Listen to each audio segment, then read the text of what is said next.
you brought us together. Thank you for this opportunity that you've brought us together to learn more about antimicrobial resistance. Father, we dedicate whatever we are going to do in your hands. Let it be productive. Let us put it on our minds as we continue to learn more and more from the people that are going to share with us. We thank you because we know that all things are possible in your name. In Jesus' name I prayed. Amen. Amen. And thank you so much, Walter, for that prayer. So good morning once again and welcome to all of you. It's always exciting to see you joining these sessions. And it's good, as we said last week, that that was our last session with expert speakers.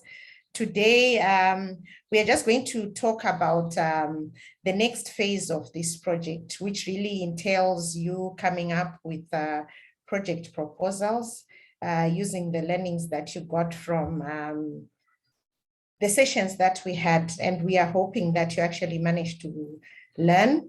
And we'll also touch on the World Antimicrobial Awareness Week 2021 competition that we'll have. So this is our last interactive session where we'll have us together. The next time we'll be meeting in such a session will be actually the graduation in courts. This will be quite exciting. When today started, I played a short video for our React annual conference. That one was for 2019. In the clip, I think you saw one of it's a student from Kenya was actually one of the participants there. Of course, COVID-19 has led to us having these conferences virtually. So this year will be virtual, where we intend to have, we are hoping that we have representation from high-level speakers. So it's really good for you to graduate at such an event where we have different stakeholders coming through. I had a question just when I was talking to one of you before this session started, who was asking whether we'll get certificates, and I said yes, definitely. And the tentative date for that will be the 3rd of December. It's a Friday. We hope it will not clash with the lessons for most of you, because we always don't want to disturb learning. That will be ongoing. But if you can just put that date in your calendar, Friday, the 3rd of December, that's when we intend to have a closing off ceremony where we'll also announce the winners. So without wasting much time, today we intend to have a very short session. I'll take you through the first project you're supposed to work on, or the activity that you're supposed to do, which is the project, coming up with a project proposal. Daniel did share the guidelines for that activity, how we are supposed to go about it. So I think I'm not going to take so much time, but if you have any questions, feel free to ask, so that at least we are on the same page as we get into this. We will start, so from today, we will not have any other session, but we'll give you time to actually work on this. And the deadline for submission of the project proposals, Daniel, remind me, is? Hello, Julian. It will be on 14th November, sorry. Yeah, 14th November. Yeah, Sunday, the 14th of November. Yeah. Yes, just before we get into the WOW week, which is the 18th to the 24th of November every year. So I'll just share my screen so that we go through a very short presentation. These past 2 weeks, I've been having clashing meetings. In fact, there's a meeting that's ongoing that I'm supposed to join as well soon after this. So anyway, I'm here and I'll share with you the project. One other thing that we asked for is just to get feedback from you about the program. We did send a link on Mentimeter. I don't know whether you saw that. If you haven't completed, we'll just re-put the link in the chat. Daniel can do that for us so that whoever is not filled in it, it doesn't take much time. It's just a few questions. You can do so, because it will be interesting to just get a feel of what the feedback is. It's an anonymous questionnaire, so please feel free to really say what you think. So today, as I said, I'll just take you through what we are expecting in these project proposals. that will then go through a process where we have an expert panel that will adjudicate the entries, and the top 3 will then receive some support and funding. But as we stated, even in the guidelines, we'll see also how all the excellent ideas coming through can also be supported. So this activity, as I said, is going to involve you developing a proposal, not very long. The guidelines actually sort of like state how long each section of the proposal should be. And it's a proposal on a viable project that a student or a group of students would like to implement by leveraging on the knowledge and skills that you learned during the program. And the activity will be the culmination of the AMR program. It is anchored on experiential and project-based learning, and it is meant to reinforce the knowledge and skills that you acquired in the program. The evaluation of the proposals will inform the program's outcomes and its level of success in achieving its objectives. So we just want to see whether you have been inspired to do something within your setting regarding AMR prevention and control. The proposal will describe a project that the students can implement in 2022. And I mentioned that it will be to avert the threat of AMR, which is what we are actually all about in the program.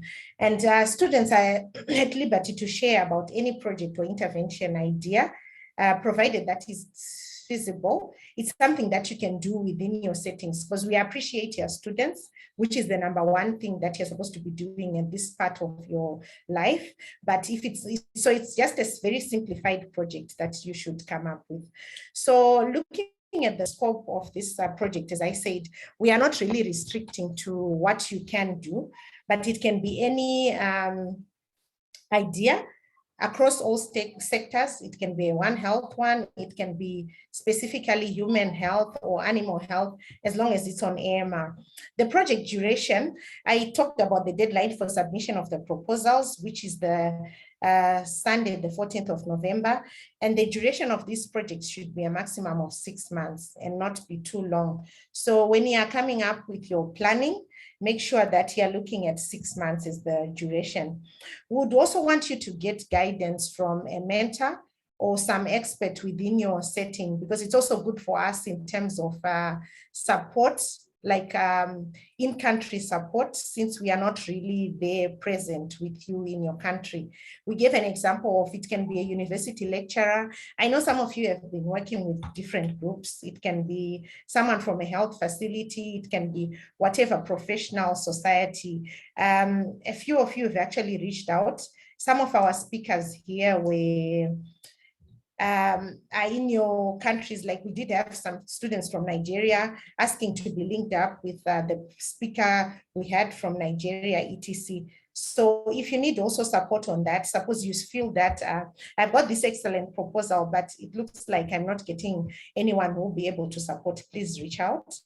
And in terms of the budget, we intend, as I said, these are very small projects. So when you're coming up with your budget, we left it open. We didn't really put a ceiling, but we wouldn't want something that costs so much, because the funding that we have for those interventions is really seed funding, very minimum budget allocation, because we appreciate your students. So there is no way or as well that you're going to be implementing something that needs a lot of time dedicated to, and of course, a lot of funding that will be required.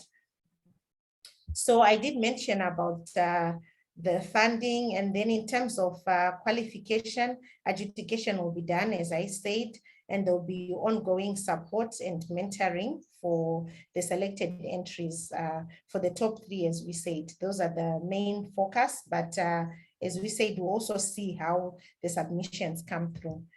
And reporting, we'll be expecting a report every 2 months, very simplified reporting template that we'll share. And of course, the final reporting template. Even if the entry is not selected, we intend to also increase your visibility. We'll put on the website of React Africa, website of Students Against Superbugs, and also for our key partners. So if you look at the template that was shared in that guiding document, the expectation is, I think you should have gone through this. So I'll just skim over very fast. The first section is actually the identifying section where you're just telling us you're just giving us information for your name and which institution of learning you are, what course you're studying, and the current year of study. If you're a group of students, then you have to put for all the students that will be involved in the project.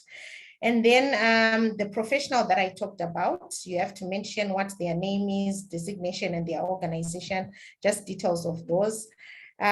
So the section 3 will be general introduction about the proposal, so that in a very short, more like an executive summary or abstract of what the proposal is about, just your key ideas, so that whoever is reading it can be able to quickly just see what the idea is. Section 4, it's labeled the theory of change. Theory of change is a very broad and technical tool used to try and just come up with a roadmap. And it can take any form from very simplified. That's why even for a project as simplified as this, we have chose to use the theory of change. I'll share a few slides just after I give the guidance, so that you're just appreciating what we mean when we say theory of change. I know last week you had a good session on project management, and I know Professor touched on the theory of change as well. He should have. Unfortunately, I had to leave early. But what we expect, just so these, the ones you'll see in green are just looking at the expectation of what will be in the theory of change. It's just trying to say, okay, with this intervention, what do I think I'll achieve from this intervention?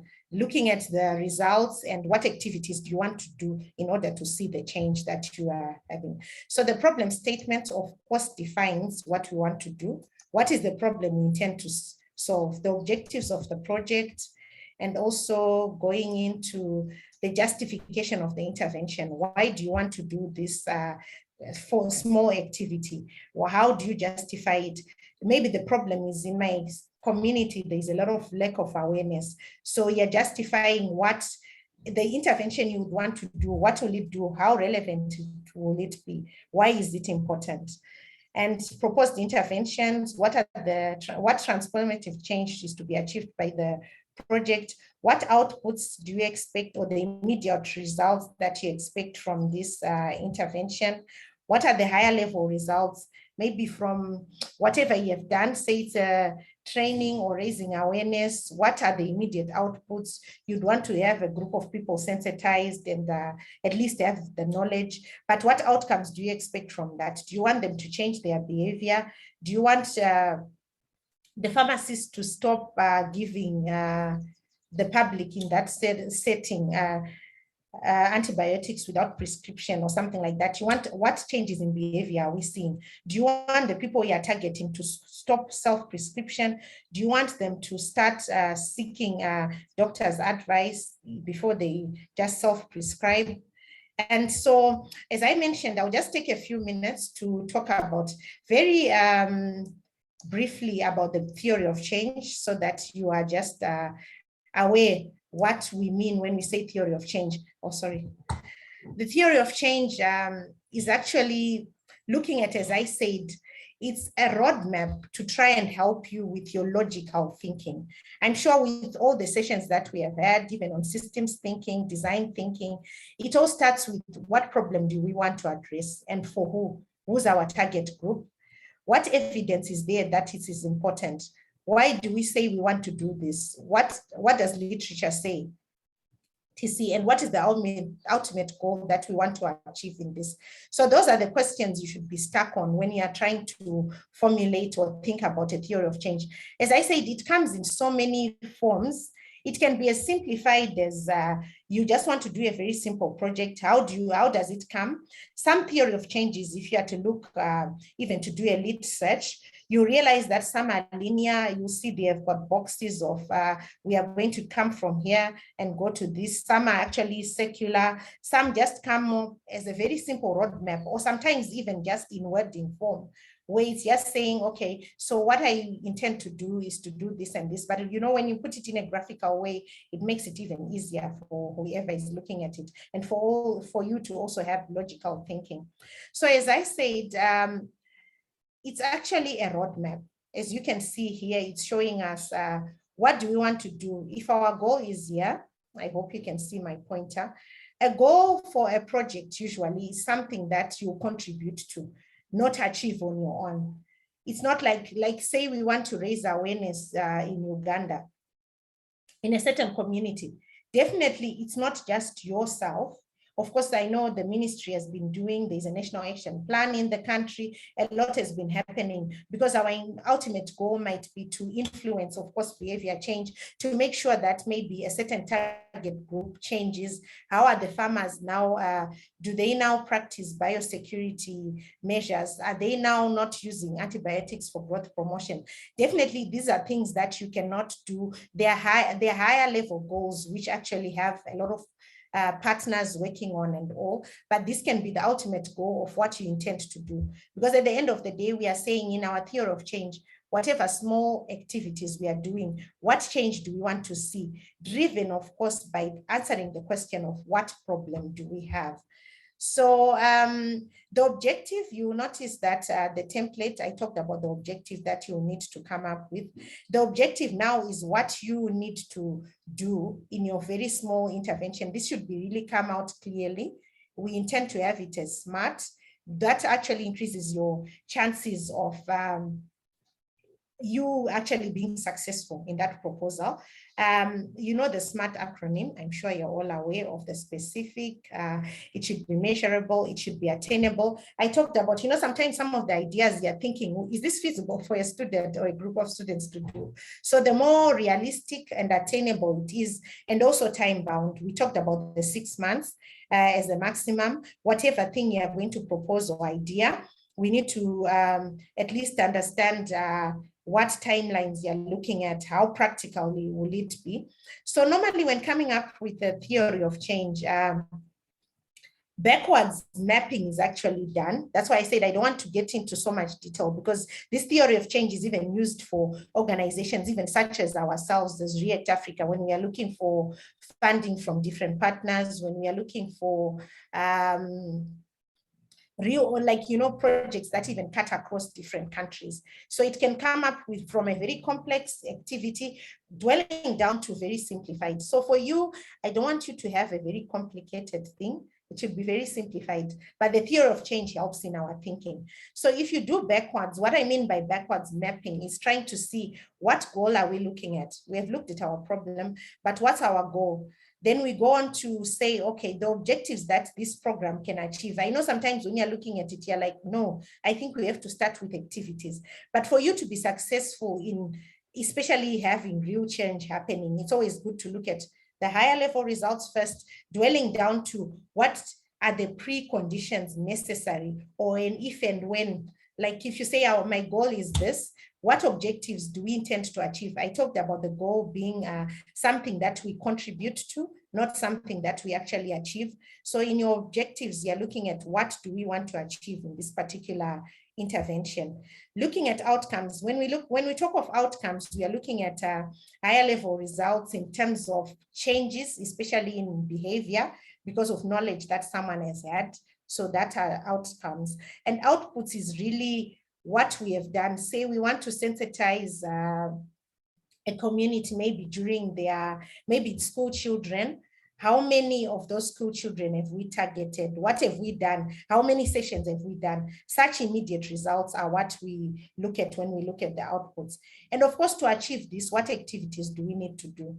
we need to plan on that activity. We need to look for the people to support us who is going to be doing that sensitization. Do we need support? Are we doing it by ourselves? Think now dwelling down to the actual activities. So when you then look at it now the reverse way, you're like, if we do this activity, which results into this output of having sensitized children, our outcomes are we expect some changes in behavior, and we will achieve our objective of having this done in this community, which will contribute to this goal. So that's the sort of thinking that you should have. So this is just who should be involved. This one, some of it not very relevant for you because you do have, but I just want you to understand that usually this will be helpful even as you get into your professional careers, where you're looking at who is involved in coming up with a theory of change. There's the program staff, which will become, you are acting as program staff, said to say, because you're the ones trying to look at what do you want to do, what do you want to change. Partners, of course, which will be ourselves and other key, as we said, would want you to get an expert who can support you. And this is just grant writing, which might not be relevant. And of course, the clients, or in this case, the community, or whoever you intend to target, depending on what activity. As we said, we are leaving it as open as possible. So we talked about, I think we had a session that emphasized about team collaboration. If you remember well, in one of the sessions, it was actually on leadership skills and the soft skills required. Sometimes it's better to work as a team, and if you identify different strength, you have a shared vision or the goal that you're working towards, it helps. And draw on different people's expertise. What is someone good at? Maybe you can have the one who's good at writing, coming up with the proposal, taking up your ideas and putting them into action. Who's good at mobilizing, maybe on the ground? Make sure you also look at that, because collaboration is always good when you're having a project. Even if your proposal is going to have one person working, because it's not like we are saying it should be a group, but obviously you will need teamwork at some point, because you have to work with others in order to achieve whatever intervention you're doing, even if it's going to be like yourself. So there are also issues of risks and assumptions that come into play. What are we saying? We might say we want to do this, but is our environment, the external, so there's good to do a scanning of the environment. I'm sure you also, the political, economic, social, technological environment, legal environment, the environment around wherever you want to do this. Does it allow for you to do that? Even if it's going to be something like targeting your fellow students, you want to do sensitization, but you're choosing an exam week to do that.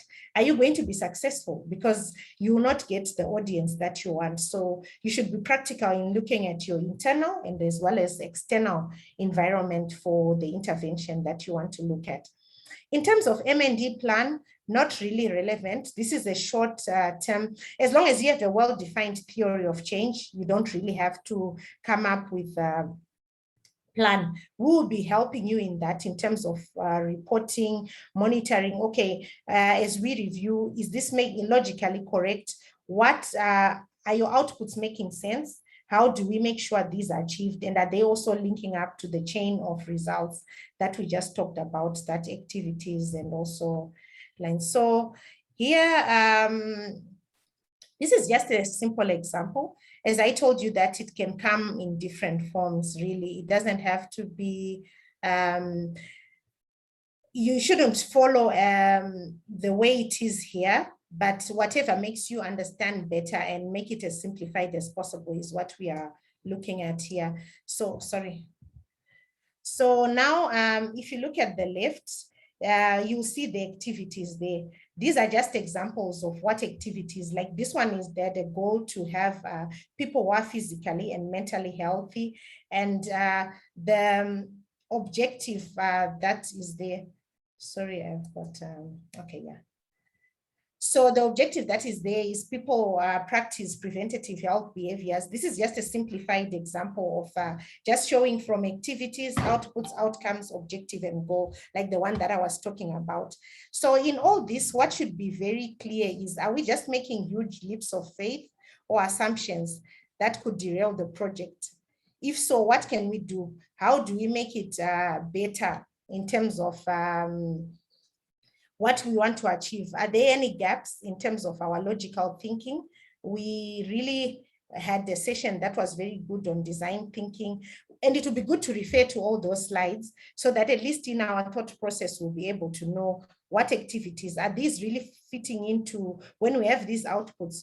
Do they really have the examples of outcomes, like in the example I'm just showing, where people have knowledge on preventative health behaviors, people are motivated to practice, and people access the health services? Do we get more people visiting health facilities as a result of what we have said?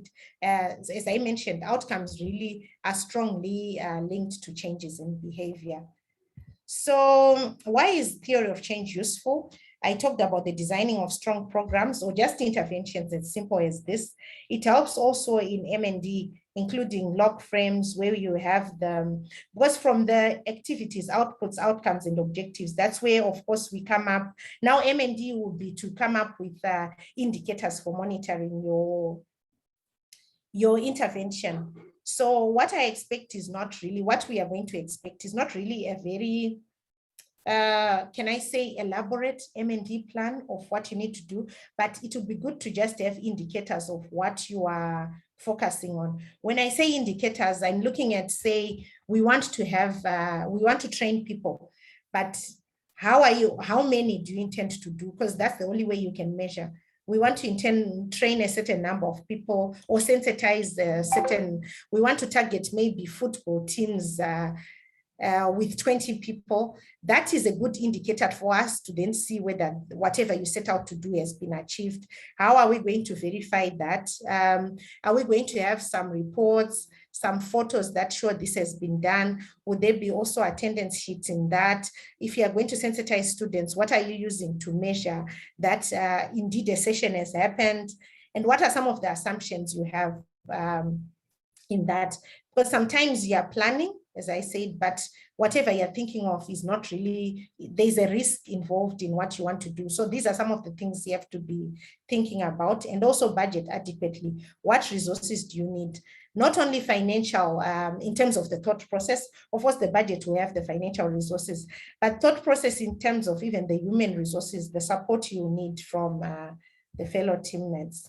So when you're done with the theory of change, the final sections will just look at what the target community is. I'm sure you went through all these, the potential stakeholders you need to involve, the potential of scale up or being replicable. How can this intervention be done again with the same, in research, which a lot of these interventions are strongly based on. We want to have interventions where someone else can do it and also achieve almost the same results. And budget and activities breakdown, the timeline. What activities will you be doing in January, in February, in March, in April? If your activity, suppose, is happening right until June, what do you intend to do until the intervention is over? That does the activities breakdown. So I'll pause here. I just went very quickly. I don't know whether there are any questions coming through, either from what I have just said or also maybe questions that came through from the template that was shared or the guidelines that you got. So I'll take a pause here and see whether there are any questions. I don't seem to see anything in the chat. But you're free to ask any questions if you have any at this point regarding this project proposal. Deadline 14th of November. Then winners will be announced at the last day where we all get certificates and the graduation at the virtual event. So I have done quite a lot of talking. Now I want to hear from you. I don't see any questions. Is it clear, or I have even confused you further?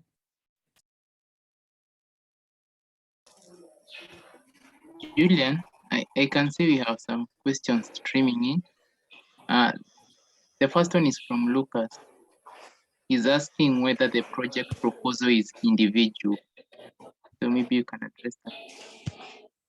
Okay, so the idea is, since we said we want to make this as broad as possible, we are actually saying it can be individual in terms of you coming up with an idea that you want to do. But of course, in that idea, as I said, chances are you also need support from fellow, whoever you'll be using to come up with an idea that's feasible in your intervention.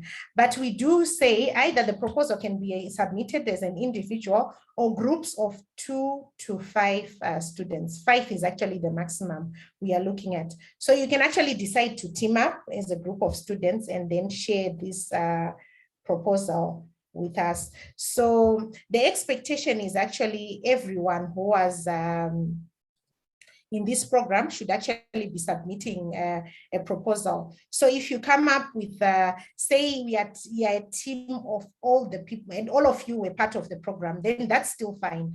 Because at the beginning, as we said, but the maximum is 5 individuals. I hope that's clear.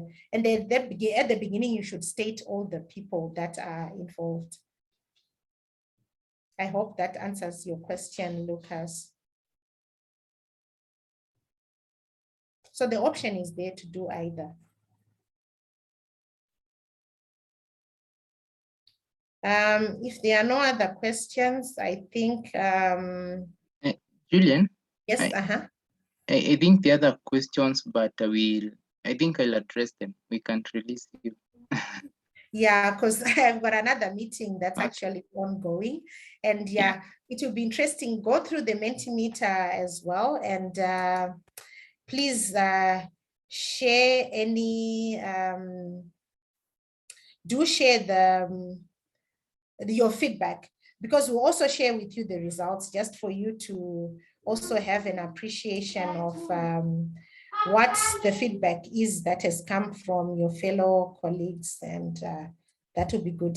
And also mine is just to say at this point that please feel free. Of course, now we will not have any other sessions after this one, but feel free to reach out at any point if you have some questions. I know I do owe Kangina, I don't know whether he's on the call, from Tanzania. He had some issue that he had reached out to me on.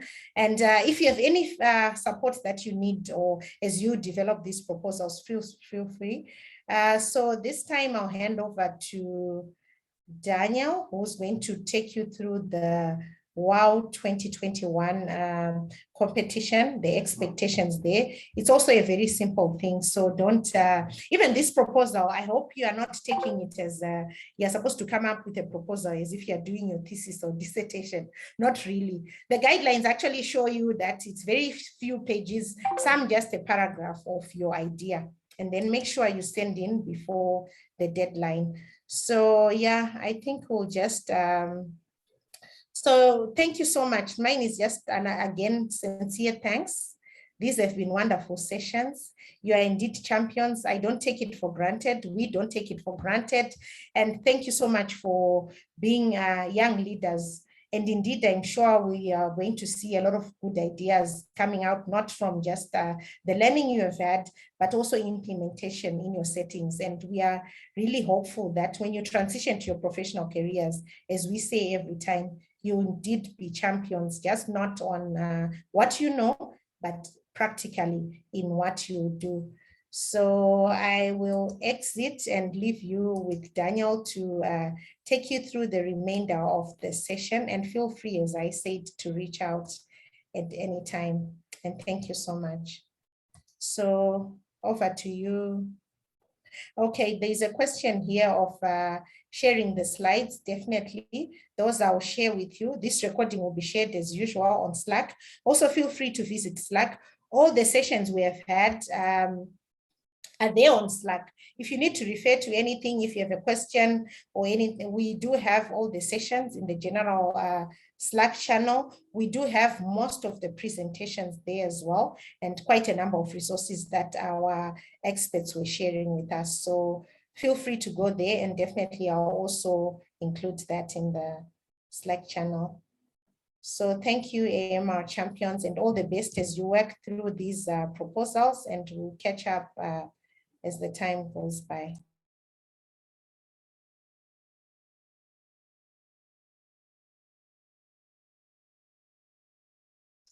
Daniel, I'm handing it to you. Thanks. Yeah.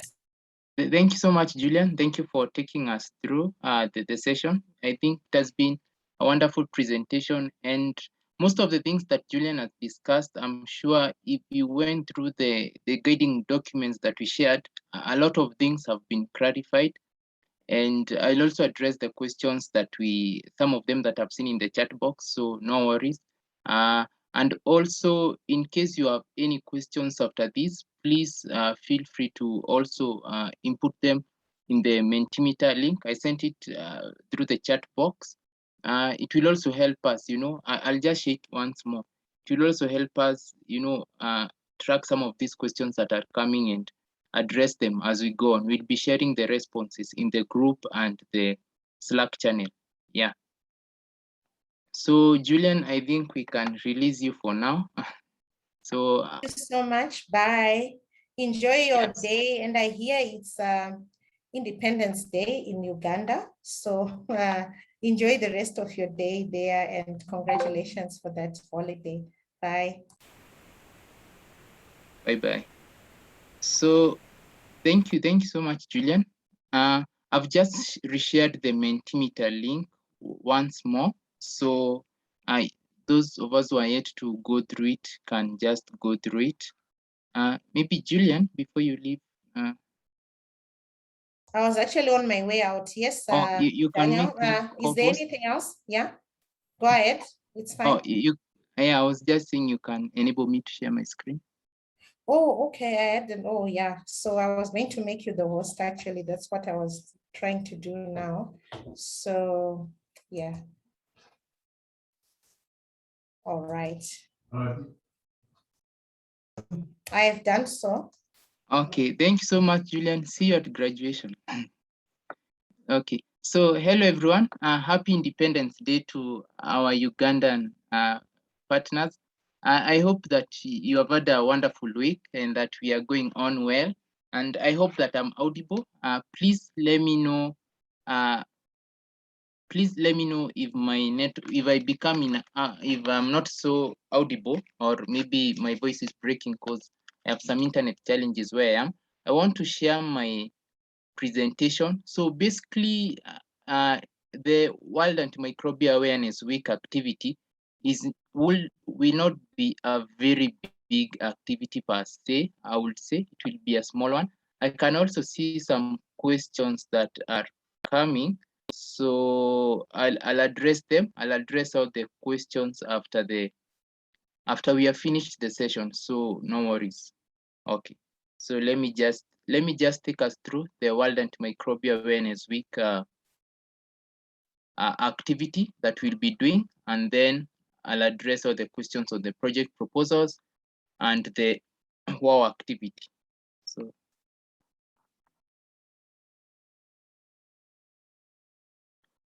okay, I hope my screen is visible. Someone can just unmute and share. I just done it.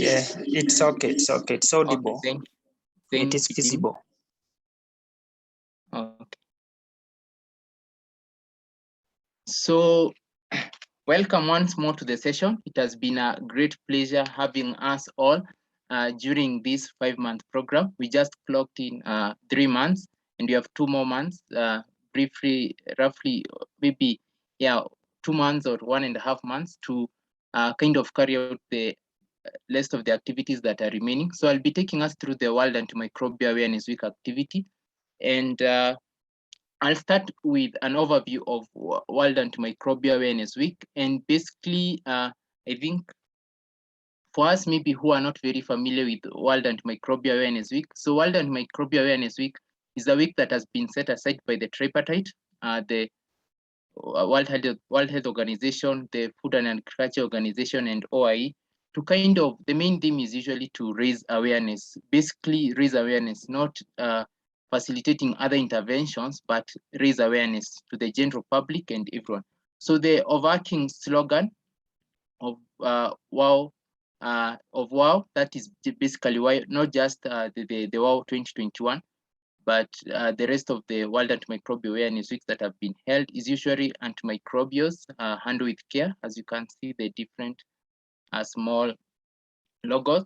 So the theme for World Antimicrobial Awareness Week 2021 will be spread awareness, stop resistance. So you can also kind of consider it. So basically, as you will see, the WOW activity will be more on raising awareness, just raising awareness. But there are different ways that we can, participate in raising this awareness. Okay, sorry. So the objective for this year is to encourage stakeholders such as healthcare providers, policymakers, and the general public to recognize that everyone can be an AMR champion.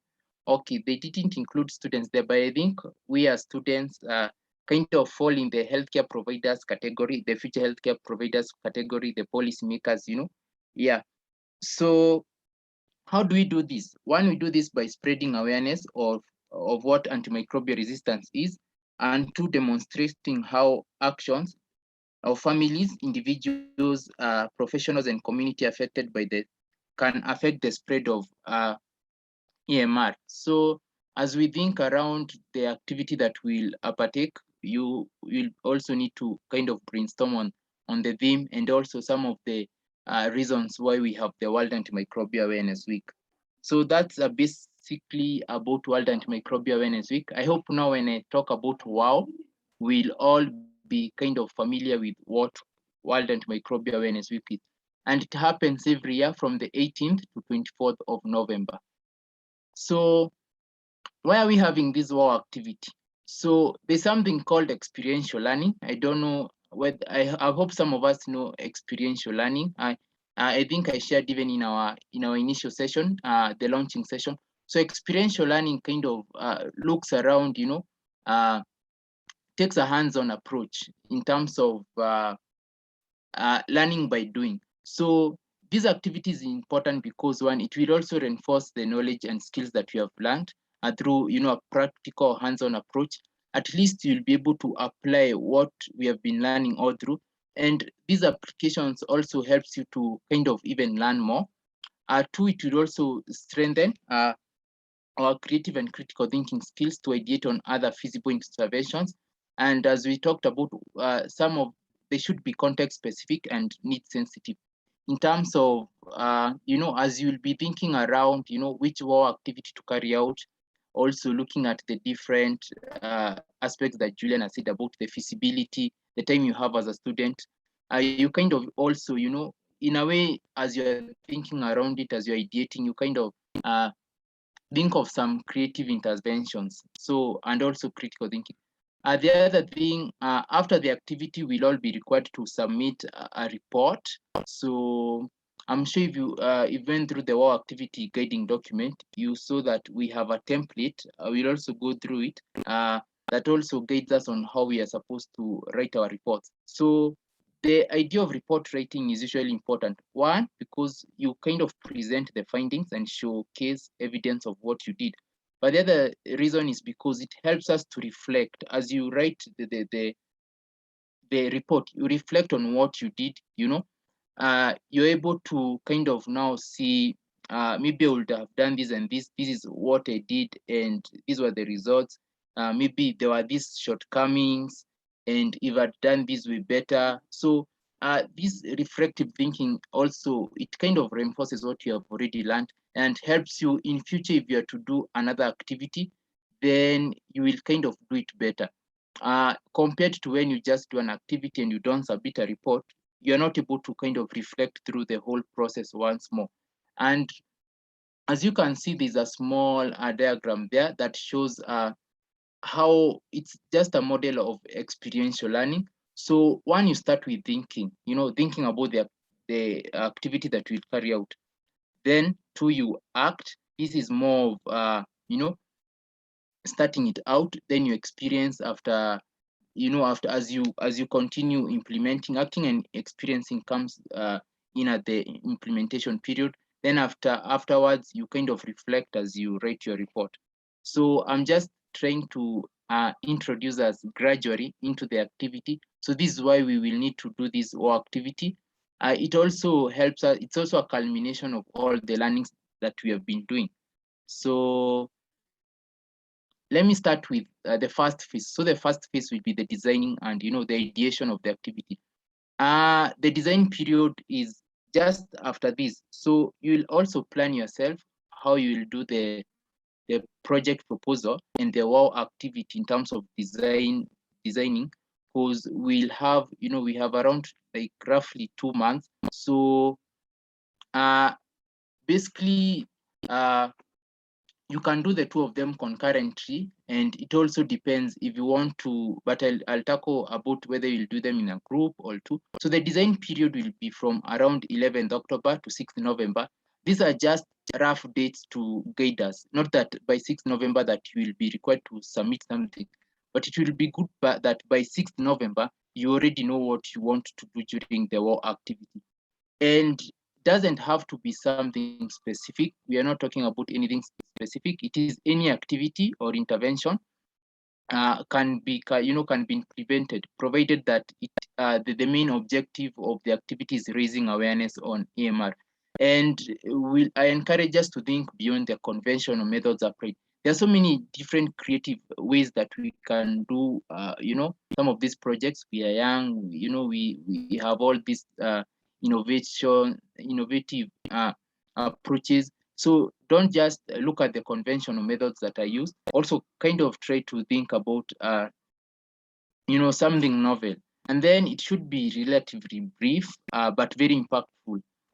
In terms of brief, I mean that it shouldn't be like, it's just maybe a single day session or a 2-day session. And I'm sure most of us will also be having maybe some classes during the, the activity. So you might even decide to do it on a weekend, but it should be relatively brief, but very impactful. Like you should show, and impact doesn't mean, widespread, like doesn't mean that it has to involve so many people, but how impactful have you been to the people that you talked with?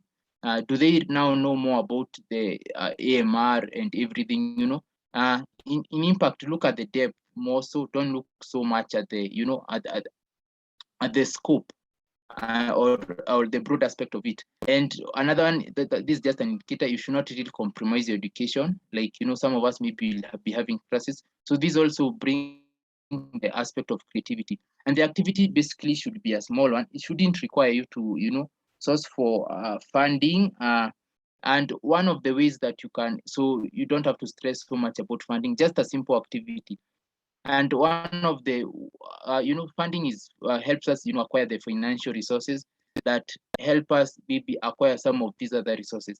But it's also good, you can also think on how you can leverage on partnerships and collaborations, maybe with other student associations that, in the campus, or other organizations, maybe that maybe would also be willing to, do something during the war activity to help you to, avoid maybe having to, stress about funds and everything. The other one, the activity should also reflect some of the learning shared in this in the program. I mean, in terms of how you design it and how you implement, let it manifest, some of the design thinking concepts that you are taught, some of the systems thinking, and also some of the project management skills that we have learned so far.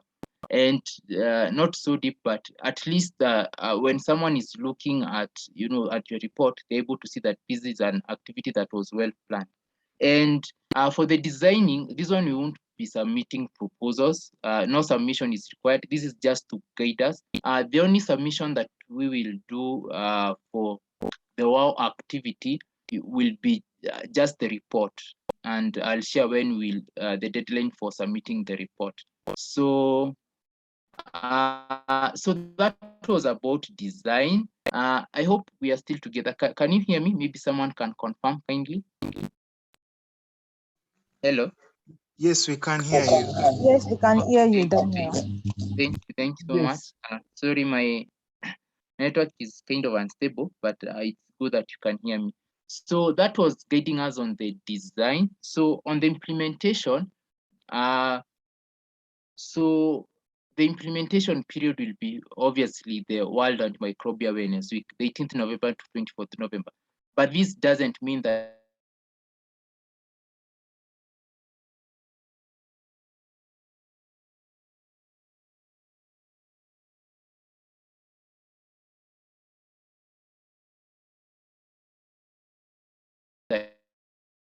activity from yeah, but basically we are supposed to implement the activity during the World Antimicrobial Awareness Week. And yeah, so about maybe participation, you can do this at an individual level. Maybe if you feel that you work well alone in terms of designing and leading the implementation, you can do it at an individual level. You can also do it in a group, maybe of 2 to 5 people. Yeah, basically 2 to 5 people. And one of the things that we'll be looking at, it means that if you do it as a group, then we expect that you will have a wider reach and a greater impact more than when someone does it at, as an individual. So that's also something that we'll consider if then you plan to organize yourselves as a group. And as Julian was sharing, in terms of group, also look at the teamwork aspect of it. Each member of the group should be contributing something specific to the, to the activity. So each student or the team leader of the group, these are for us who will decide to do the groups, should submit a report so we are supposed to submit a report by Sunday, the 20th of November. And in the report, it will be good that you include some of the images, to showcase evidence.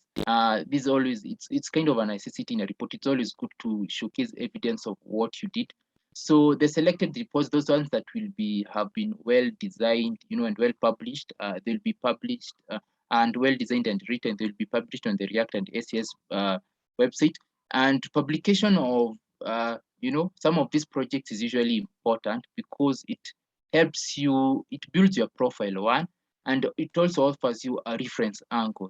At least you can input the the URL link in your CV, say that you did this and this during this time, or when you're looking, maybe also when you want to maybe upscale or do a certain project.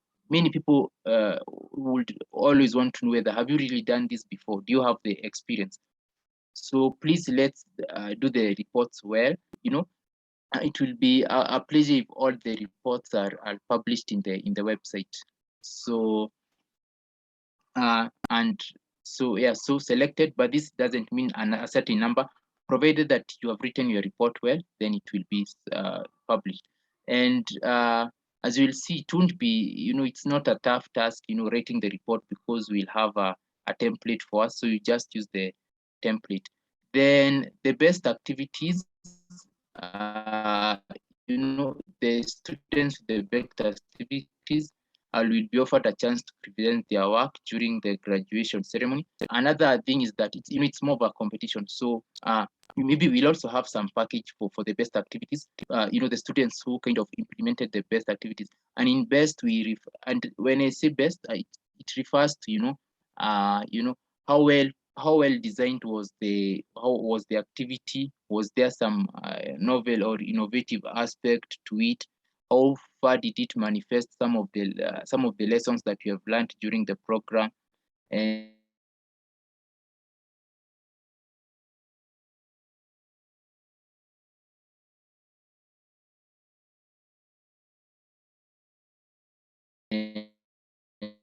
the best, that will be the best in the graduation ceremony, which will be on 3rd of November. So that's on implementation.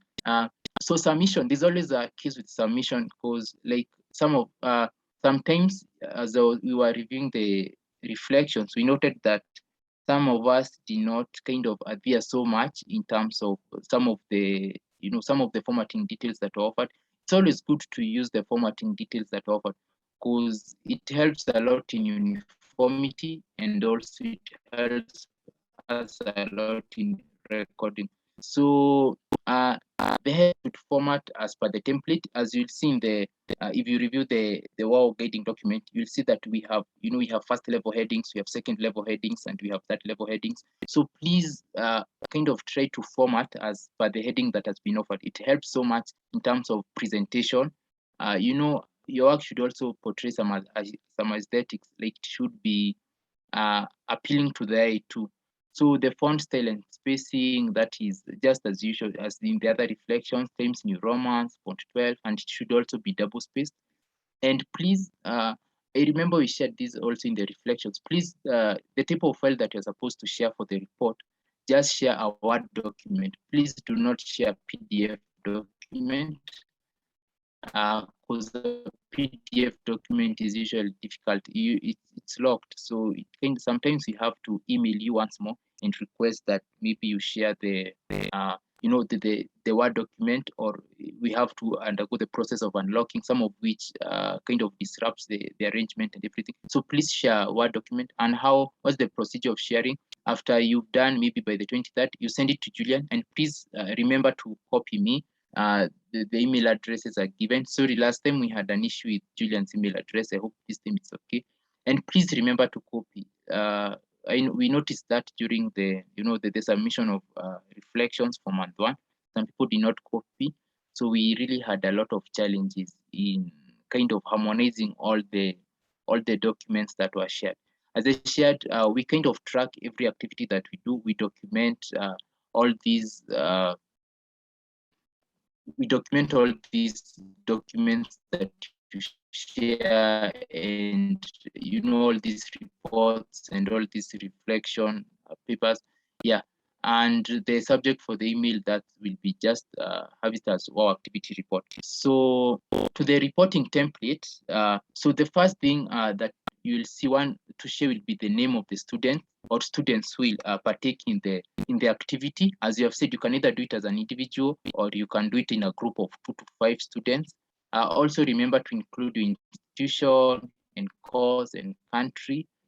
And when you're deciding to do it as a group, or I saw that question in the chat box, when you decided to do as a group, it would also be good to focus on look at the mode of implementation. If you decide to do a community setting and maybe a community activity during the war week, and maybe one person, let's say, is in Makerere and the other one maybe is in Barara. Let me just use the example. I know there's a small distance between Makerere and Barara. So that brings in the cost implications of travel, So you should also look at the geographical, disparities as, as you form up with a group. It will be easier if then you decide to do, a virtual activity. Then it is easier maybe, to collaborate, maybe with a student, maybe from different universities. So these are some of the things that you can look at. There is no guideline, or there's no specifications that you should just engage students in your institution alone. You can do it even inter-country, but then as you form the group, it will be important to decide, it will also be important to reflect on the type of projects, the type of activity that you want to do, and also the method of implementation. The other thing is the name of the project. So this is just shared in the template. So we'll share a Word document of the template after this. So what we'll just do, we just use that template and kind of fill it in. So there won't be so much difficulty. And you can also look at some of the brief information that has been offered in the bracket. This will also guide how long your report will be. So also there's no specification as to which length, how many pages do you need to have your report, provided that you address each of these headings, or each of these parts of the report concisely, and also in a way that will be easier to understand, and I think you can just write as much as you can, but always it's good to be concise, and also look at the guidelines offered. For some, there's a guideline of have it as 2 paragraphs, others have it as a paragraph. Yeah. Then after the name of the project, you'll be required to offer a background description, just something small about that.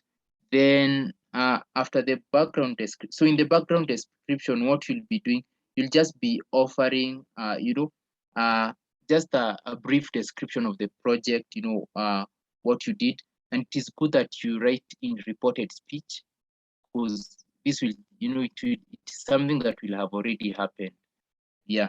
So after the background description, then you'll write about, there'll be a section on ideation. And in this section, you'll describe what prompted you to engage in the activity. It will also be good if you kind of answer, why did you really choose this activity and not any other activity? It's more of like justification. I also provide it there, and frame it as a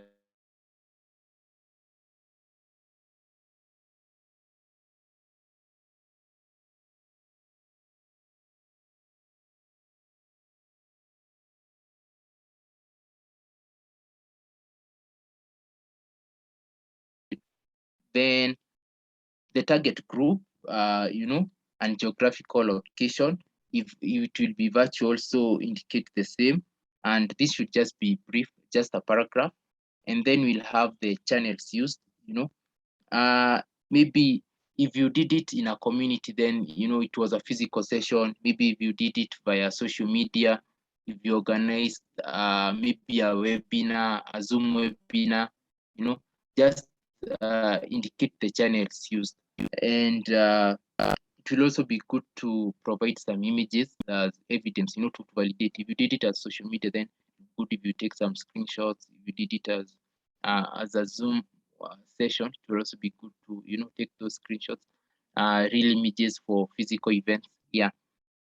But all in all, whatever channel you use, the session, it should kind of portray the impact of what you did. The other session, the other part should describe, the intervention. What was the activity that you carried out, and how will it contribute to, AMR awareness and reducing the burden of antimicrobial resistance? So you should address this. So there's also a small example that we offered in the guiding document. We can just go through it, and also how you frame it. The example also offers some guideline on how you frame it. Have it as sequential. Maybe, like this activity improved the knowledge of maybe community members on the proper use of antibiotics, and maybe introduce them to the concept of antimicrobial resistance in simple ways. Then after that, what next? And you write that maybe after this intervention, probably it influenced some positive behaviors change, and it will promote, you hope that it will promote some rational use of antibiotics in the future, which will eventually lead to a reduction in AMR. So kind of try to phrase it that way as sequential. Then it will also be good you describe some of the, just like a paragraph, very or two, just describing some of the applications. Maybe did you use maybe some of the concepts that had been shared in design thinking when implementing the project? Did you use some of the concepts that have been shared in project management? Then after that, we'll have some section on results and feedback. And basically here you'll also share, some of the positive reaction. Maybe when carrying out the community intervention, was there an aha moment, an aha moment in terms of, maybe you thought, maybe let me give you a case example. Like there was a time we were doing a small sensitization in a primary school, and we went to the school. Basically, in our minds, we thought that these children did not know so much about hygiene and sanitation, but we realized that because of the COVID-19 pandemic, these students eventually they knew so much about hand hygiene and the rest, so such a aha moments, what was the reaction after you carried out the activity? Were there some people who were interested in learning more? Maybe they wanted you to do another session. You can share this feedback here. And also some of the negative reactions. Maybe you had anticipated that the community members will listen to you, did not listen, just feel free to share. Doesn't mean that if your reactions were positive or maybe you experienced negative, that maybe yours was not good. No, there is also, there are the different disparities and maybe and also the, some of the people maybe would receive information well, some won't receive information well, but that doesn't really affect the, maybe the selection of who did their project well. So, but it will also be good to share. Then after that, there's a section on the challenges. So basically on the challenges, you just describe any challenges or barriers that you faced. Yeah. And lastly, you describe the lessons learned, and do you hope that you can do this maybe probably another time? Do you hope to upscale it, and make it more sustainable? So you can just share something. And how will you apply some of the lessons that you learned when carrying out this activity? So sorry for the long talk. At this moment, I'll invite questions, and I'll start with the questions on the chat box. I hope that you've been able to understand something. I know we are still processing something on what I shared. So thank you so much. So I'll stop sharing, and then we'll have a session just on questions. Yeah. So thank you so much. You can see we have some questions in the chat box. So I'll start with the ones that maybe were addressed to Julian. So at the moment, please feel free to continue, populating some of the questions in the chat box, and we'll also have, if you also feel free to also raise your hand, you can talk. I can see Busa has raised his hand. So let me first address the ones that were shared in the chat box. So the first question that I can see that was shared so the project proposal, Lucas, is not individual, as you've said. Sorry, it can either be individual or a group project. So you can, depending on, we all have different methods of operating. There are some people who feel that they're able to achieve more when they do things alone. Some of us maybe who feel that when we engage in a team. So it can be individual or in a group of 2 to 5 people. I hope I've shared that. I think that was the same thing that Ignatius was asking about. Yeah, you can make a team. So either carry it as an individual or in a group of 2 to 5. And this applies to the project proposals, the 2022 project proposals, and also the WOW activity. So how long the proposal write-up should be, I can see this from Jimmy. This should be guided by, how the different sections that we have in each template. We have some guidelines. Maybe you're supposed to do it as a paragraph or 2 paragraphs, but basically there's no specific length that you're supposed to write, provided you just adhere to the different the different specifications offered in each section.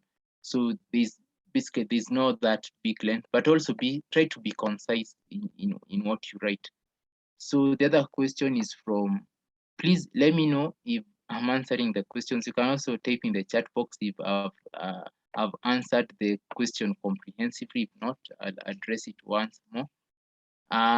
The other one is from Paddy. The top 3 proposals, can they be from the same country, or you have to try projects from different countries? Basically, the issue of selection, we won't really more so look at the country as in very, very. Of course, we'll consider the to have represent, because we would love to have some of these projects implemented in the different countries, but it won't be a very big consideration because if then some of all these it will depend on how much how feasible, how best have you packaged your proposal. Let's say that will be the main matrix that will be used in selecting the projects to be funded. And as we shared, it's not just about the 3, even the others. If you think that you are really willing to go on with the project, we can say we can facilitate in terms of maybe sharing some of the technical support, or see whether we can have someone who is willing to fund the project. So can we team up with members from other universities? Sorry, just a minute. So yeah, as I've said, yeah, you can team up with anyone in the war activity and even in the project proposals. But then it will also be important to consider, some of these factors when implementing. If you partner with someone from Kenya, and maybe let's say you're in Zambia and you want to carry out a community project, you see now the implementation becomes a bit challenging, although you can also see how you can do it. But basically, when partnering, it's open to anyone. You can partner with anyone, but reflect on the implementation and see whether if you partner, will it be feasible? Yeah. So the other thing, so I hope I've no, okay, for people who are not part of the program, what you can do, for you have been privileged to have these, undergo this training. So you are well versed with how to create a project. It will be good to engage other people who are not, part of the program, but not more so in the project. Sorry, let me say, not as a core team member of the project, but feel free to engage them as collaborators. They can help you in implement the project. Maybe you can collaborate with them. So feel free to collaborate with other members. But the team members will be submitted. This is in terms of maybe the project proposal. The number of the team members will submit. They should be part of this. They should be part of this program. Because as we shared, the project proposal will also be looking at, evaluating how impactful was this project. So the 5 people, if you're in a group of 2 to 5, the 2 to 5 people should be part of this program. And it will also help us, assess whether have you been interacting with people during the program, or have you been, a standalone traveler. I'm sure that by, from, I remember there's a session that we were told on how to build relationships. We have been here for maybe around 3 months now. So I would hope that you have known someone from another country, someone from another university. Yeah. So I hope, and that was one of the key objectives of the project, that you'll be able to form those relationships and see how we can work together. So as I've said, for the 2 to 5 people whom will submit their names, if you want to engage as a team, they should be part of the program. But feel free to engage anyone else, in the implementation, either, as collaborators, whose collaborators really help a lot. So the other question is, so yeah, are we starting the proposals right away? So we'll start the proposals right away. That's it. And it's more of a remote project, or I'll say it's more of a remote learning now. So it's upon you to structure your time. As you've said, the deadline for submitting the project proposals will be on 14th November, and the deadline for submitting the war activity report will be on 28th November. So just plan your time well, and you can just, provided that maybe by the given deadline you have come up with something good, and provided that you also allocate some good time to ideate and design the war activity that you engage in. So the other question was on the deadline for the proposals. As I've said, it will be on 14th November 2021. So yeah, Elizabeth, the slide will be shared. We'll share both slides and also the recording for your reference. And please go through, let's go through the documents, the guiding documents that were shared in the group and also in the Slack channel. They're very comprehensive in terms of, describing what we'll do. We'll also share after this a template, a word template. Now the word template won't be an annex in the guiding document, but it will be a word template that you can use directly to, to design your proposal and also the report for the war activity. So, the purpose for the Mentimeter link that has been shared, as you will see if you just click through, it is more of an evaluation.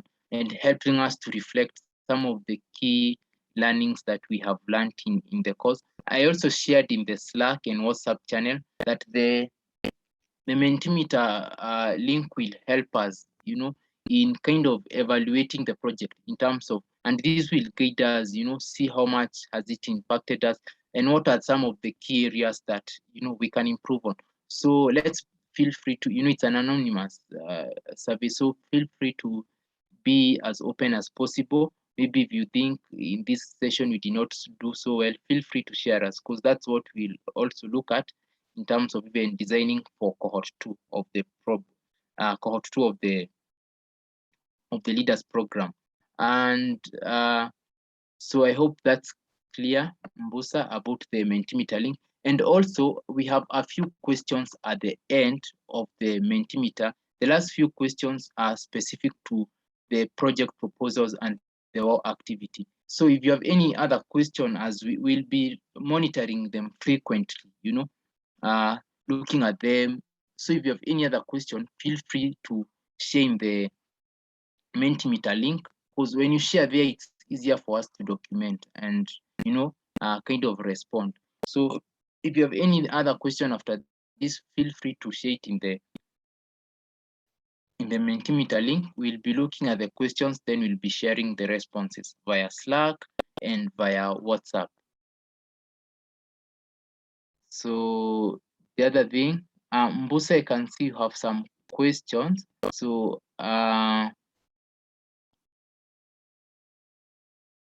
okay. Basically, let me address Ignatius' questions, Mbusa, then I'll give you the opportunity to kind of, speak. So, yeah, Ignatius, the theme of the World Antimicrobial Awareness is usually basically on raising awareness.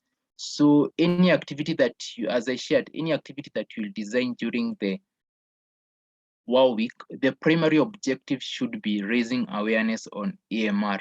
So, okay, you can still see how you can implement other interventions, maybe let's say like hand hygiene projects or anything, but also as you implement that, have it in mind that, you will also be raising awareness. And in terms of raising awareness, it's not just raising awareness about AMR, but also some of the contributing factors, and it varies so much depending on the setting. Maybe if you decide to do it in an urban informal settlement, and so in an urban informal settlement, and maybe they don't have access to water. So the primary thing that would come into mind, first you have to sensitize them on, hand hygiene and some of the, the first thing will be, sensitize them on some of the water harvesting or some of the water storage, uh, maybe some of the water harvesting, some possible interventions on how they can acquire this water. I remember there was one that we did, and we were looking at, how we can create small tanks for them, and also how to store your water, and ensure that it is clean, and how to use the water sparingly. These are some of the first things that should address, maybe in an area that has scarce resources on maybe, and the water is not so adequate. And after that, then after you have showed them how to, how do you use this water sparingly, and in terms of, how you'll teach someone in the urban informal settlements on hand hygiene will be very different from how you'll teach someone in maybe in a university will have access to water.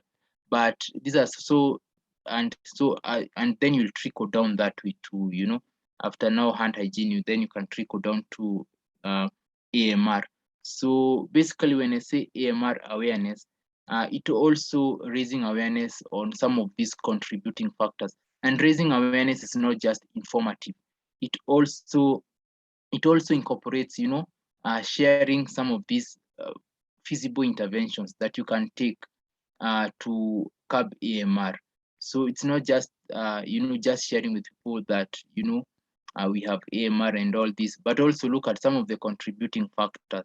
If it is people who have, who maybe have a wide access to, some of the substandard drugs, see also how you can address it from that concept. So these are some of the things that we'll be looking at as we review. So not basically just about EMR, but the fact that you are what you do is really sensitive to that setting that you selected. That is also very important. So as I said, Ignatius, for these, we won't have any funding for the materials for the whole week. So this will be more of challenging us to come up with creative concepts and, critical thinking on, like how we can. So if I was the one, I would see we have this Pharmaceutical Society of Kenya, or we have this association. Can I approach them and I tell them, maybe show them the value proposition of them participating in AMR, and then tell them you can be partners by providing materials on AMR for this session. And what do? You don't really have to print them. World Health Organization has done so for us. Or basically, if then you are addressing somewhere that you can't really use those materials that use very good English, you have to do it in a local language. How then do you approach maybe the local leaders or something? So we won't have any funding for the war activity, but we'll also look at how creative were you in terms of implementing the project. So thank you so much for the questions. Please, let's keep the questions coming. And Mbusa, you can now unmute and share with us your question.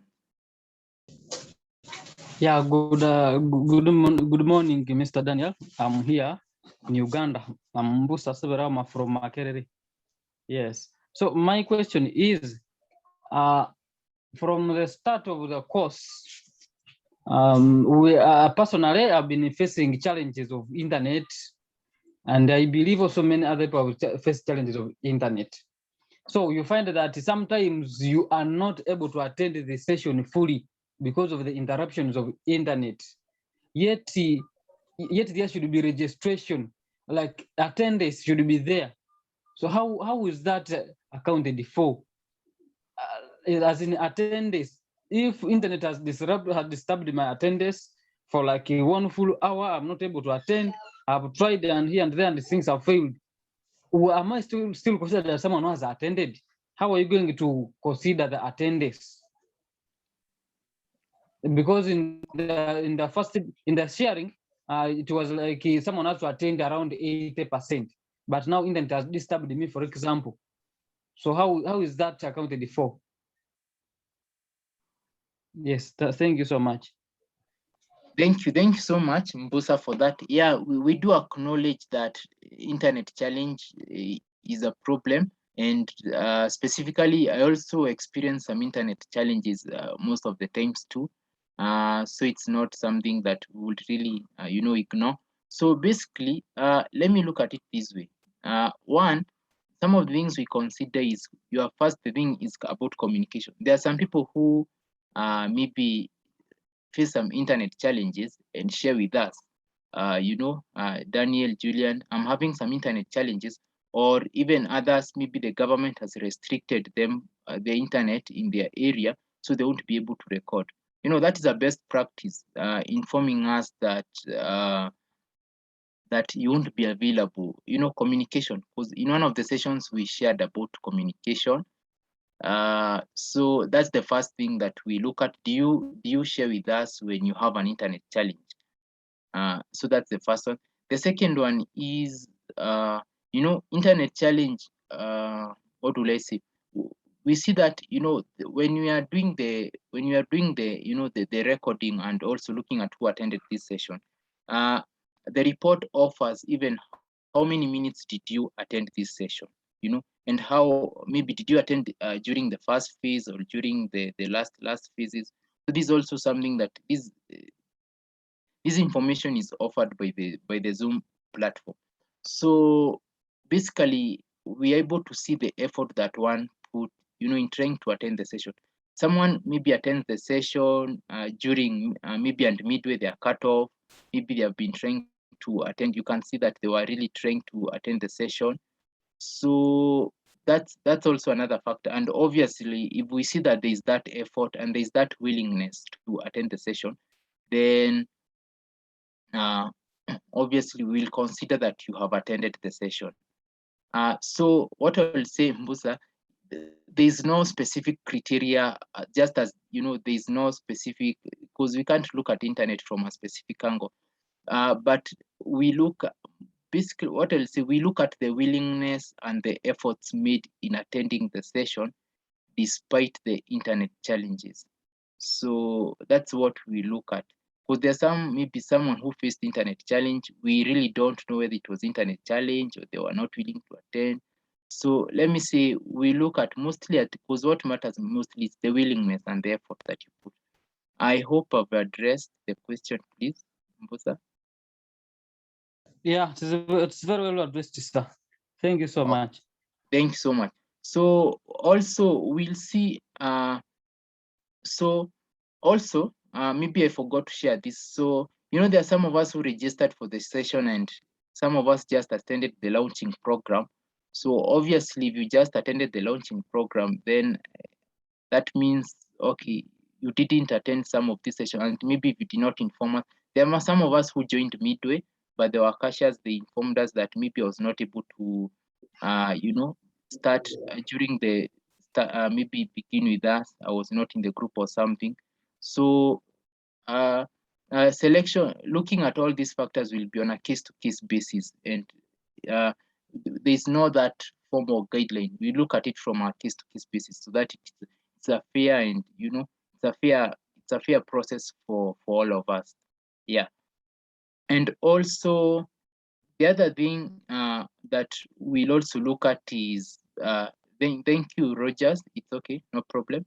The other thing that we'll also look at is, for you to graduate, then you will need to have participated in the, it's a prerequisite, submission of the project proposals and the WOW guiding document. Like, you'll need to have participated in the two to, like that we'll also, in the far as we'll also look at the attendance, we'll also look at the submission of these documents. So it will be a prerequisite in determining that you graduate, that is, you offered a certificate and you also put in the list of the cohort 1 people who participated in the program. Yeah. So maybe any other question, please? Please, let's feel free. We have all this time until 11 to ask questions. So yeah, feel free to unmute and share any other question. Oh, I can see there's one from Karen. The proposal going to be our evaluation, or is there going to be some other thing? So the proposal is just one of the evaluation has been ongoing since the project began. At this moment, because we also see, the effort that you put in the group, also the sharing of resources, how the participation in the, in the programs. Do you volunteer as a rapporteur? Do you volunteer as a group leader in the, in the sessions? How many sessions have you attended? When you have internet challenges, do you report? Maybe when you have something ongoing, you share it with us. So all these form part of the evaluation. So let's say the proposal is just one in many evaluations. It's a prerequisite in qualifying from the program. Like, you need to have shared with us the proposal and also participated in the war activity and submitted your report for you to graduate in the program. And also, in terms of where you'll do the project as a, as a group, the team leader will submit the report and also will indicate the people who, the people in the program who participated in the project. Yeah. So I hope I've addressed the question. Karen, please.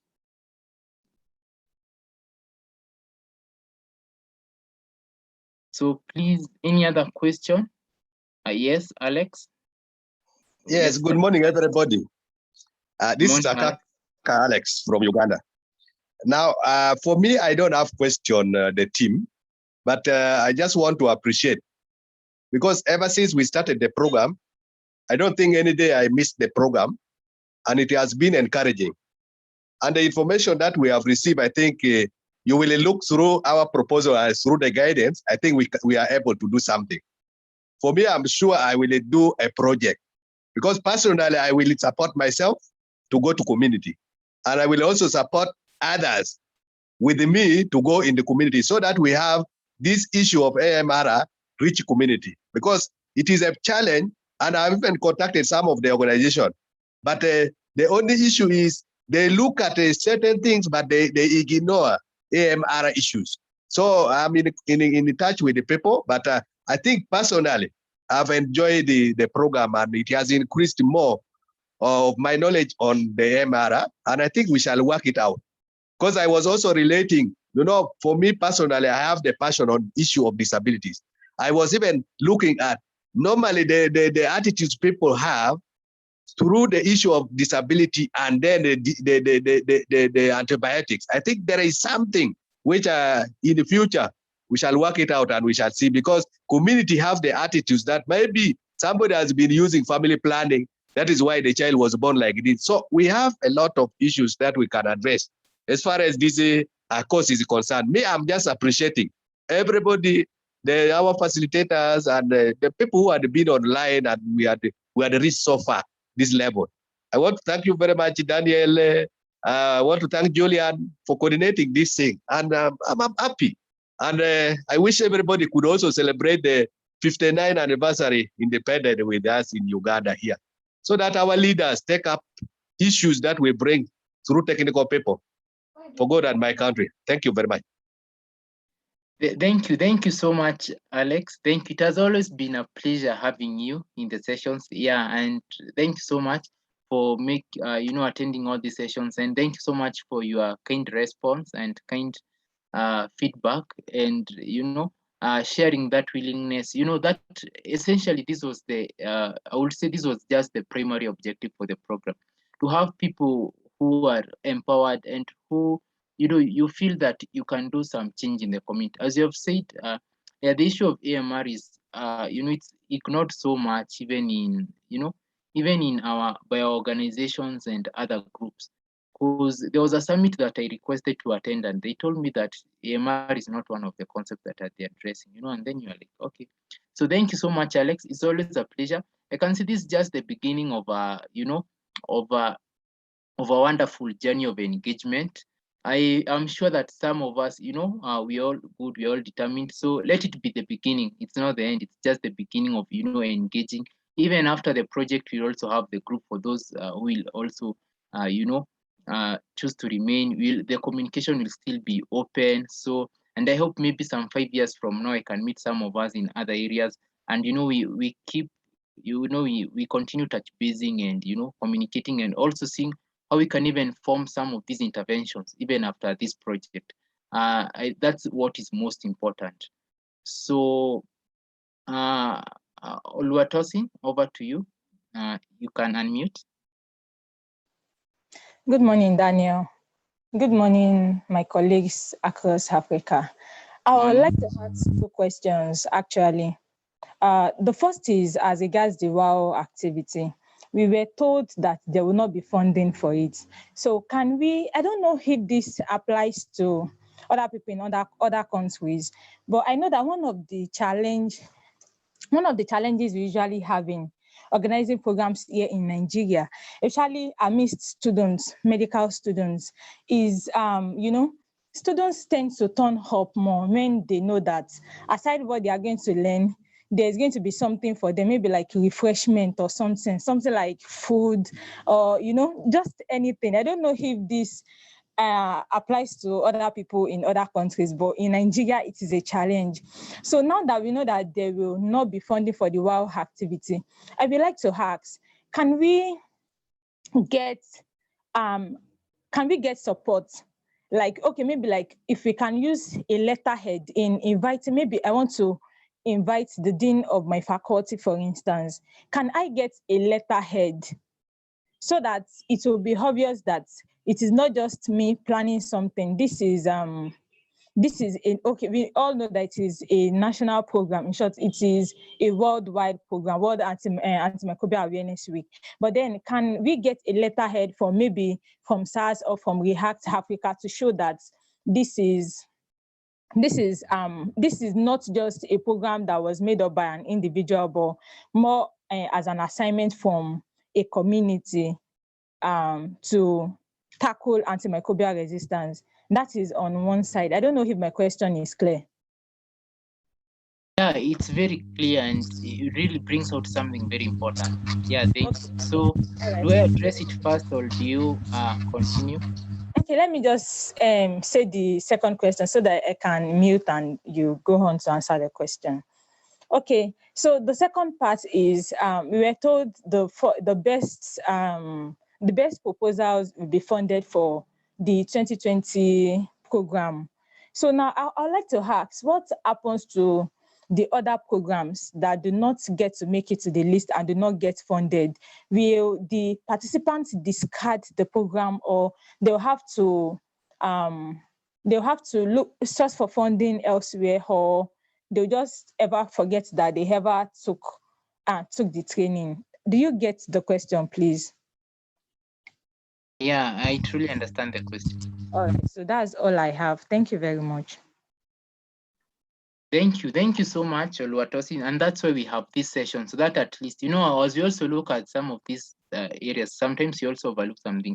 And yeah, I agree. One is that, as I've said, the funding, when I meant funding, I meant that from this side of ours, we won't be able to kind of fund the war activity projects. I meant from our side, maybe from SCS and React, won't be able to fund.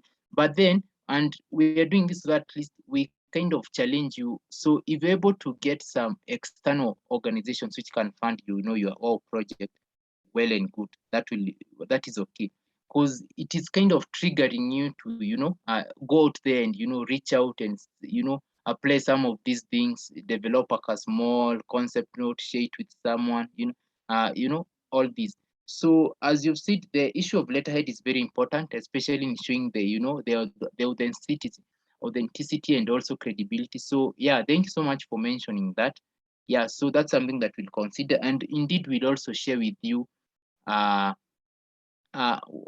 letterhead, and I hope we'd also do a small introduction letter or recommendation letter, you know, saying that this is a student, this is one of our students in the program, and they are doing this activity as part of, you know, the war week and everything, and so please support them. And also the letter. I hope that's okay.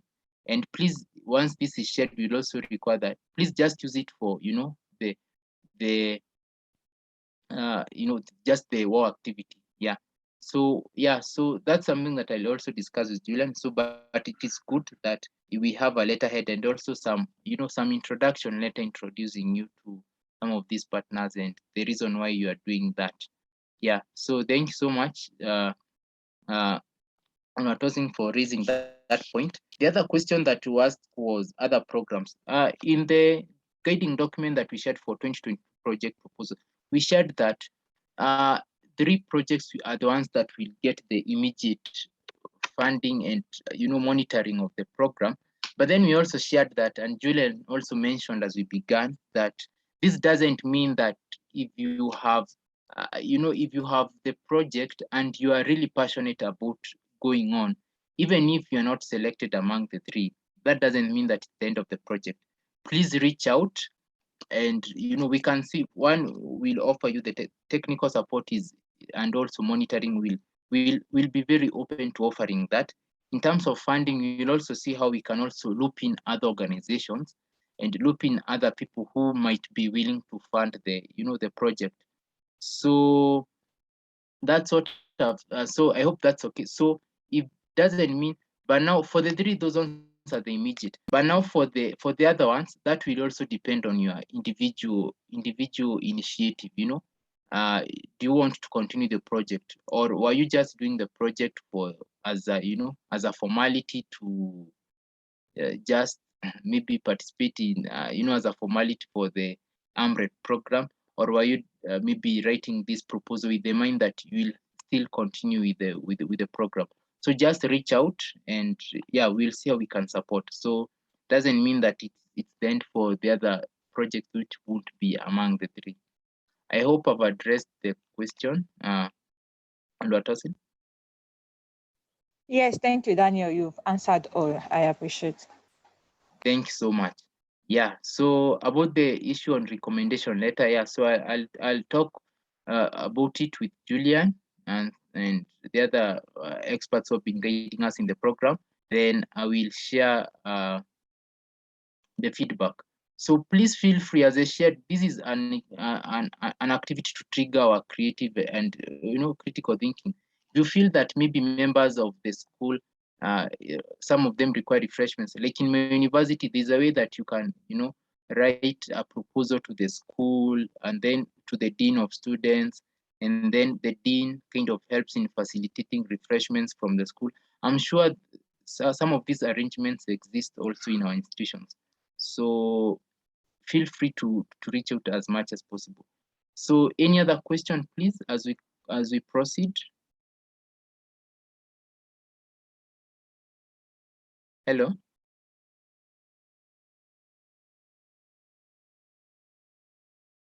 Okay, so I hope that I've addressed all the questions, and if we don't have any other question, then I'll also open the session for any remarks. If you have something that you'd love to share with us, just some feedback, not question, how the program has impacted you, and some words of encouragement to fellow members as we go on to the experiential project based learning phase. The floor is open. You can just share. Feel free to unmute and continue.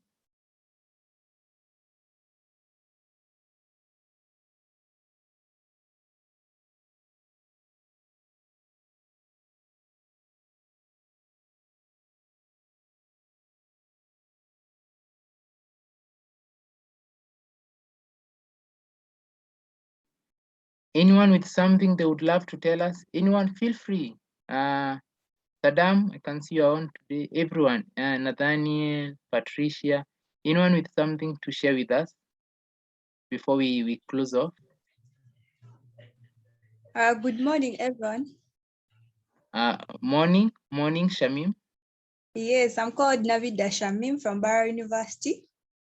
I would like to take this opportunity to thank the organizers of this program. Thank you, Daniel, for coordinating us. It has been a great sessions. I really feel impacted with AMR knowledge. And this time I call myself AMR champion.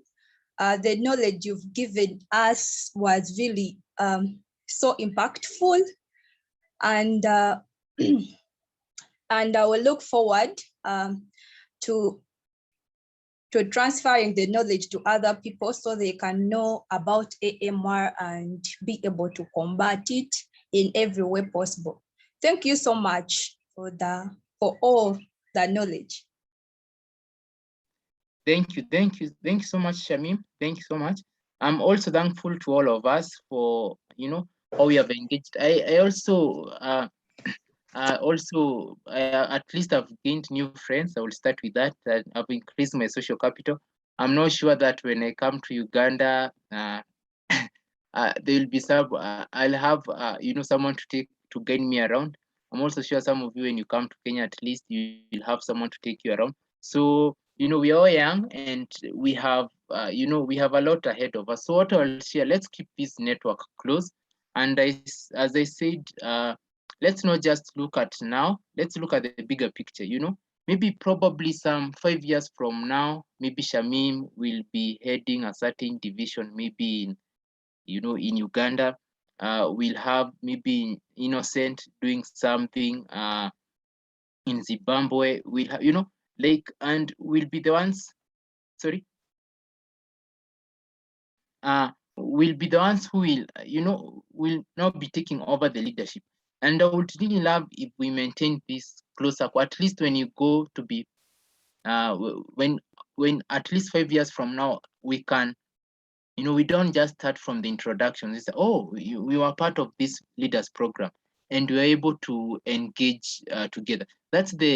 And we're able to, brainstorm based on the experience that we have learned so far, and, see how we can even do something better for Africa. As I said, Africa is ours, and we are the ones to change it. So that's the wider impact of this program. Let's keep that connection. Let's keep engaging.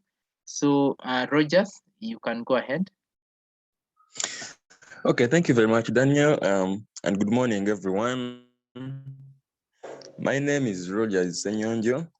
I'm from Bustema University. I'm in my final year, and I'm remaining with 9 weeks to finish the course. So by December, January, I'll be a doctor by God's grace. And I would like to thank everyone, to thank Daniel, to thank Julian in absentia, Reacti and SARS, and everyone who has been part of this program. Personally, I don't know, I'm already missing this family, this class. I know you're going to keep in touch, but there's a way these sessions have brought us together. I joined this program. I had some little background about AMR, but this program has been so enriching. I'm particularly thankful for the chance that was given to me in the first part of the program, where I presented about part 4, about those learning points from part 4 of the first part of the program. I was really so thankful. I'm really so thankful. Actually, that opened up my eyes, and it made me even more committed to be part of this program, and even after this program, to be a AMR ambassador. I've made a few friends here, not everyone, but a few, and hopefully we're going to remain in touch, and I'll make more. I just pray that we keep on this spirit. And Daniel, when I come to Kenya or when I go to Nigeria, I'll find someone there to welcome me. Thank you very much, and may God bless you. Thank you so much, Rogers. Thank you for always being willing to contribute. Thank you to all of us. Thank you so much for the wonderful messages that I'm seeing in the in the group. I'm really glad, and as I've said, thanks so much. Let's keep engaging. We're also glad that you took your time. We're all students, and yes, we are busy. We have schoolwork, but that aspect of setting aside some time and attending to the session and also participating in the different activities, it it really shows a lot of passion and a lot of effort.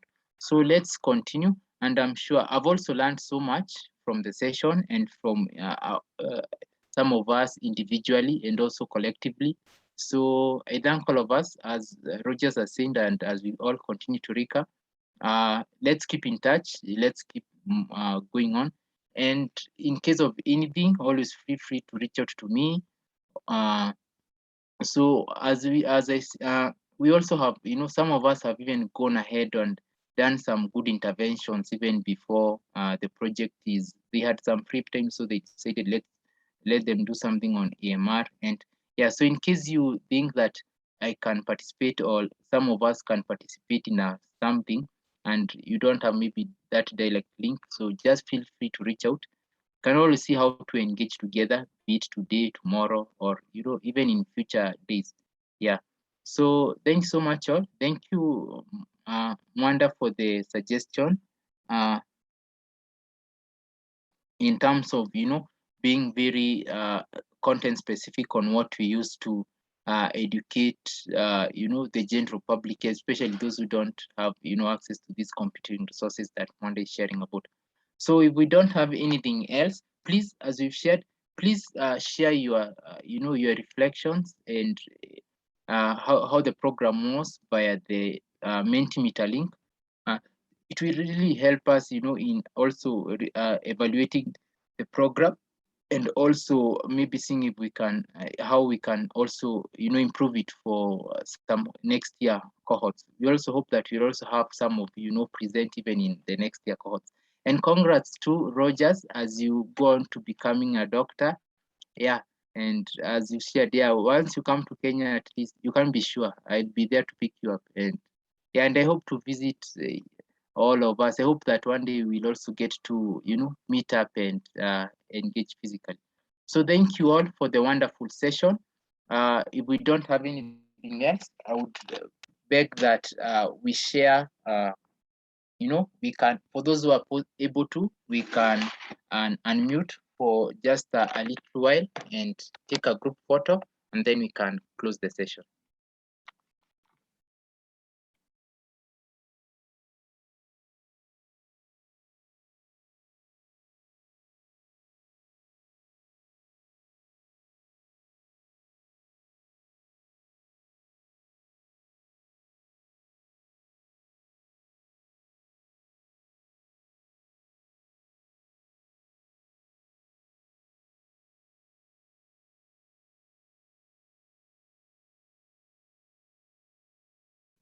Sorry, I was on mute. So we can just a minute.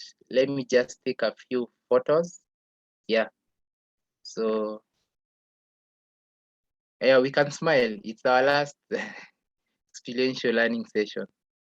Okay.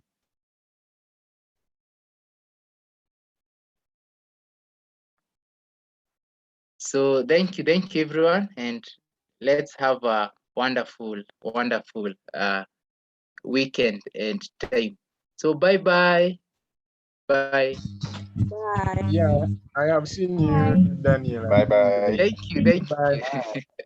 Yes, Bye let's meet bye. during graduation. I hope we'll all be there on Friday the 3rd. It will be, we are really trying. Also, if you have ideas on how we can, we can improve the graduation, how we can color it up, it will be the last on the last day of the React African conference. So we hope that then we'll have these high level speakers, some of them who introduce the session, and also it will also be a good opportunity for us to network.